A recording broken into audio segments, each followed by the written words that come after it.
Hello students, in last video we studied the development of endosperm in topic reproduction in lower and higher plants.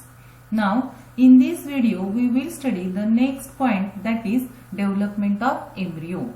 Then what is mean by embryo? Embryo is a fertilized ovule. Embryo is fertilized ovule.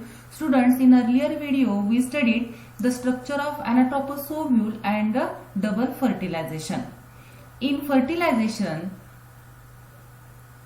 we studied that in angiosperm two male gametes are produced, and out of these two male gametes, one male gamete fuse with egg cell and it produces zygote, which is called as a syngamy, and second male gamete fuse with a secondary nucleus to produce primary endosperm nucleus, which is a triploid, and it is called as a triple fusion.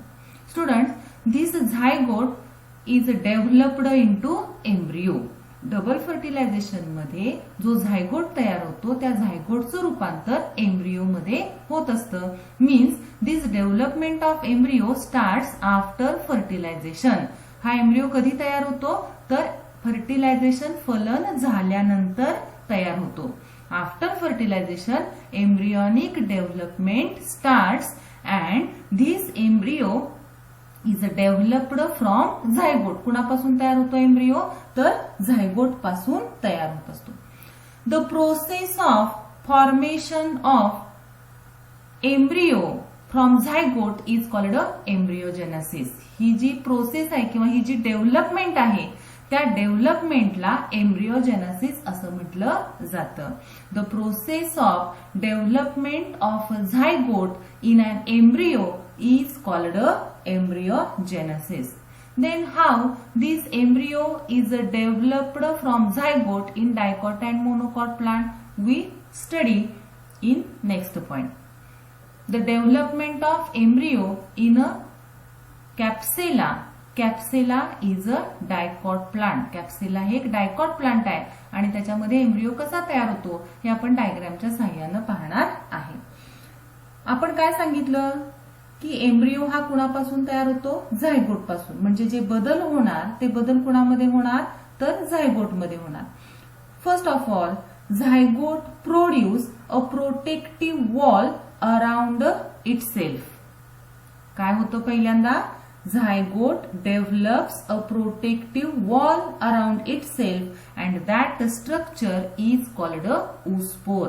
या ठिकाणी झायगोटनं स्वतःच्या सभोवताली एक protective covering तयार केलं आणि हे जे स्ट्रक्चर तयार झालं त्या स्ट्रक्चरला ओस्पोर असं म्हटलं जातं. Then it divides to produce two unequal cell. This oospore divides and it undergoes equal karyokinesis, that is nuclear division, and unequal cytokinesis, that is cytoplasm division, and it produces two unequal cell. One cell is large and second cell is small. ह्याच्यामध्ये division झाली आणि ह्याच्यापासून दोन cells तयार झाल्या. आता ह्या जे स्ट्रक्चर आहे या स्ट्रक्चर मधला हा जो खालचा एंड आहे हा मायक्रोपायलर एंड आहे. कारण ओव्ह्यूल मध्ये अपेक्स जो आहे त्या अपेक्सला आपण काय म्हणतो micropyle. The micropyle is apex of ovule and in anatropous ovule apex is in downward direction. apex कसा आहे in downward direction, खालच्या बाजूला या ठिकाणी apex आहे, त्यामुळे मायक्रोपाईल हा या ठिकाणी आहे आणि चलाझा हा वरचा जो एंड आहे याला चलाझल एंड असं म्हटलं जातं. दिस oospore undergoes division and it produces two unequal cell. The larger cell towards micropylar end is called a basal cell or a suspensor initial cell. Micropylar एंडला असणाऱ्या सेलला सस्पेन्सर इनिशियल सेल किंवा basal cell असं म्हटलं जातं. And the smaller cell towards chalaza is called a terminal cell or embryonal initial. Chalazal एंडला असणाऱ्या सेलला एम्ब्रियोनल इनिशियल किंवा टर्मिनल सेल असं म्हटलं जातं. And together they called as a pro embryo. Together they called as a proembryo. This proembryo consists of 2 cells. So it is called a 2-celled proembryo. 2 cells आहेत म्हणून याला 2-celled proembryo असं म्हटलं जातं. Then later division takes place in embryonal initial and suspensor initial. नंतर development होत असताना या ज्या डिव्हिजन होणार आहेत त्या सस्पेन्सर आणि एम्ब्रियोनल इनिशियल मध्ये होत असतात. आपण 1 by 1 या ठिकाणी पाहूया. पहिल्यांदा आपण सस्पेन्सर सेल कशी डिवाइड होते आणि याच्यापासून कशा नवीन सेल्स तयार होतात ते बघूया. This suspensor cell divides transversely. It divides transversely in one plane to produce filamentous suspensor of 6 to 10 cells. बघा या ठिकाणी ही जी सस्पेन्सर सेल आहे या सस्पेन्सर सेलमध्ये ट्रान्सव्हर्स डिव्हिजन होते. ट्रान्सव्हर्स म्हणजे आडवी डिव्हिजन होते. And it produces 6 to 10 cells and that structure is called as a suspensor. बघा इथं ही सेल डिवाइड झाली, ट्रान्सव्हर्स 2 सेल तयार झाल्या आणि पुन्हा 6 ते 10 या इथं सेल तयार झालेले आहेत. याला सस्पेन्सर असं म्हटलं जातं. आता ह्या ज्या सस्पेन्सर आहेत ह्या सस्पेन्सर मध्ये कोणत्या सेल्स आहेत बघा.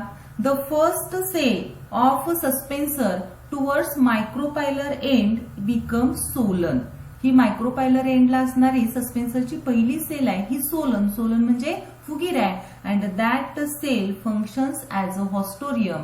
It is called as a haustorium. हिला हॉस्टोरियम असं म्हटलं जातं.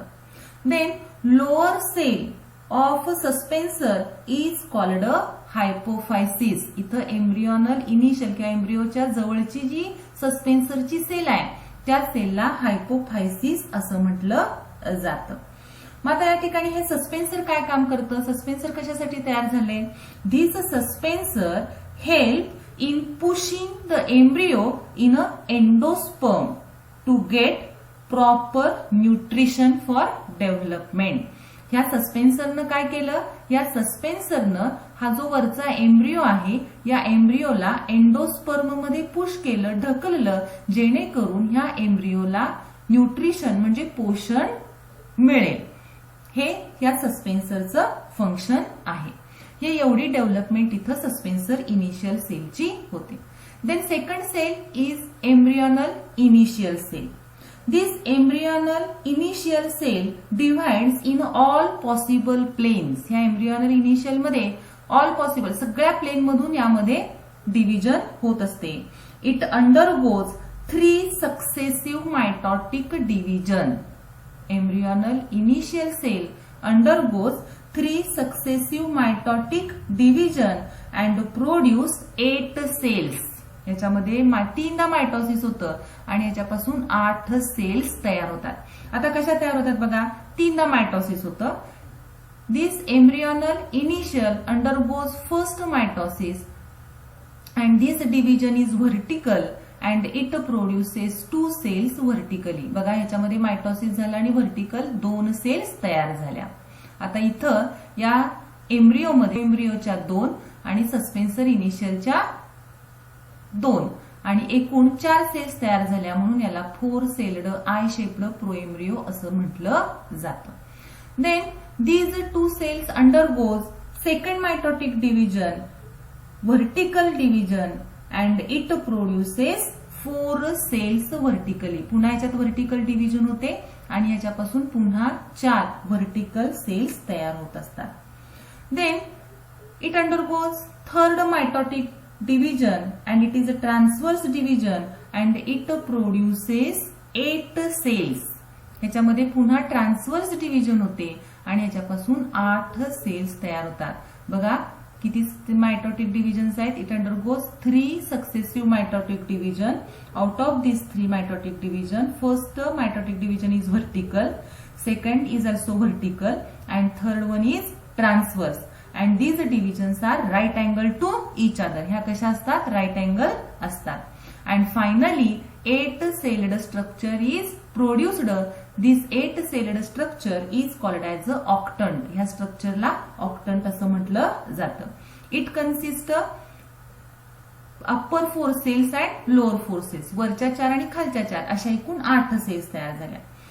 वरच्या ज्या सेल्स आहेत त्याला अप्पर टायर ऑफ 4 सेल आणि खालच्या सेल्स आहेत त्याला लोअर टायर ऑफ 4 सेल असं म्हटलं जातं.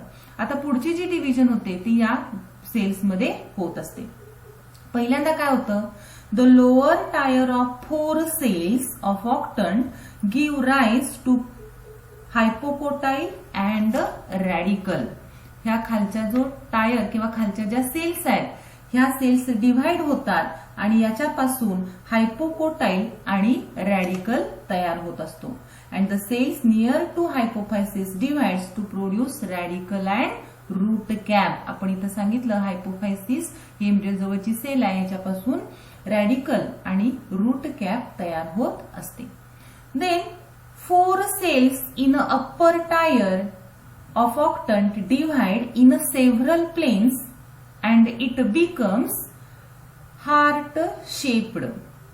वरच्या ज्या 4 सेल्स आहेत ह्याच्यामध्ये अनेक डिव्हिजन होतात आणि याला हार्ट शेप प्राप्त होत असतो. Which produces 2 lateral cotyledon and 1 terminal plumule. ह्याच्यामध्ये एक टर्मिनल प्ल्युम्यूल तयार होतो आणि 2 कॉटिलिडॉन तयार होत असतात. These hypocotyl and cotyledon enlarges and so embryo curvature occurs and it appears horseshoe shaped structure. ह्या हायपोकोटाईल आणि कॉटिलिडॉन्स ज्या आहेत त्या एनलार्ज होतात, लांबतात. सो एम्ब्रियो कर्वेचर ऑकर्स, हा एम्ब्रियो कर्व होतो, बेंड होतो. And it appears horse shoe shaped, घोड्याच्या खुरांसारखा आकार याला प्राप्त होतो. And finally seed is develop, आणि नंतर ह्याच्यापासून सीड तयार होत असते.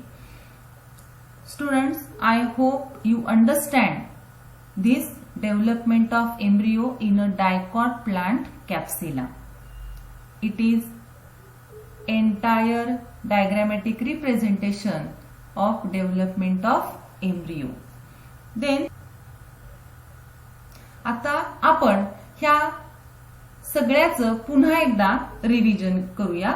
बघा, पहिल्यांदा काय झालं, zygote develops wall around itself called as a oospore. झायगोटनं स्वतःभोवती वॉल तयार केली त्याला oospore असं म्हटलं जातं. It divides to form 2 unequal cells. Larger cell towards micropyle is called a basal cell or suspensor cell, and smaller cell towards chalaza is called a terminal or a embryonal initial cell, and together they called as a proembryo. It consists of 2 cells, so it is called a 2-celled proembryo. Then suspensor cell divides transversely in a one plane to produce filamentous suspensor of 6 to 10 cells. Then the first cell of suspensor towards micropylar end becomes solan and it functions as a hostorium. बघा, सगळ्यात खालची जी sale होती ती फुगीर आहे, तिला आपण haustorium असं म्हटलं.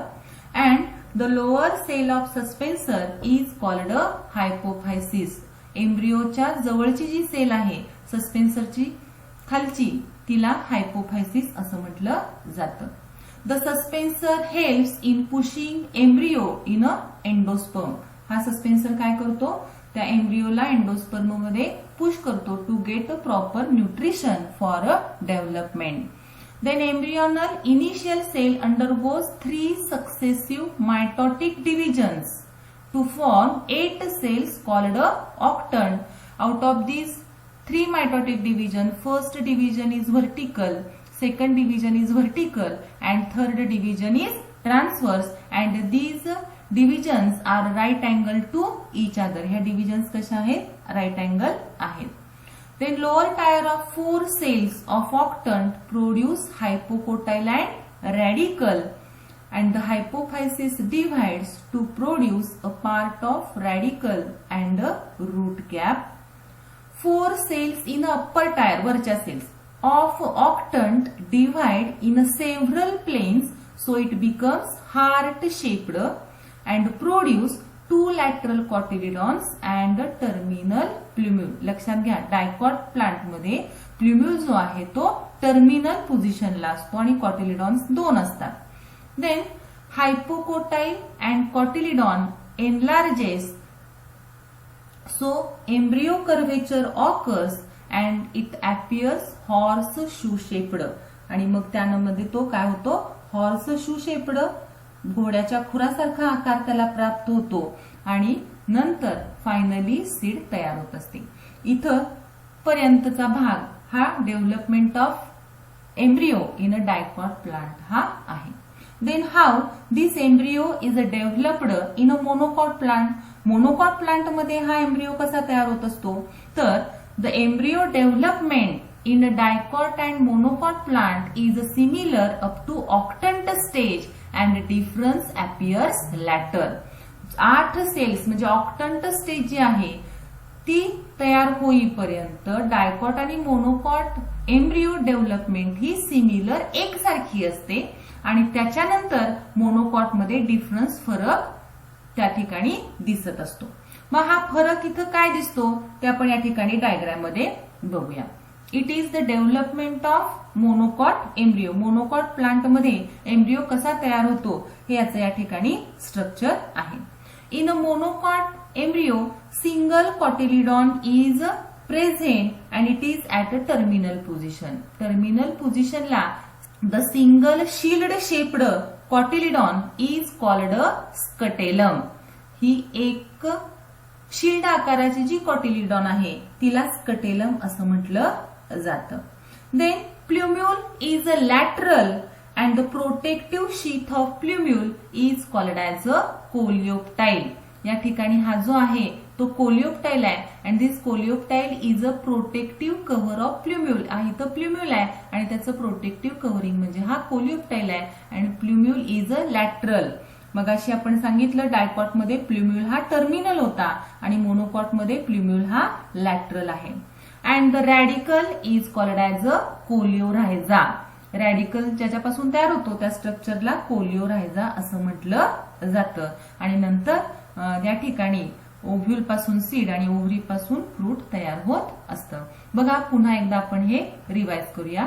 In monocot embryo single cotyledon is present at a terminal position and this single shield shaped cotyledon is called a scutellum. इथं कॉटिलिडॉनचा शेप एक मार्काला विचारला जाऊ शकतो. Then plumule is lateral and the protective sheath of plumule is called a coleoptile and radicle is called a coleorhiza. And finally ovule is transferred into seed and ovary is converted into fruit. I hope you understood the development of embryo in a dicot and monocot plant. Then solve a short assignment on it. Solve these questions in your notebook. Thank you.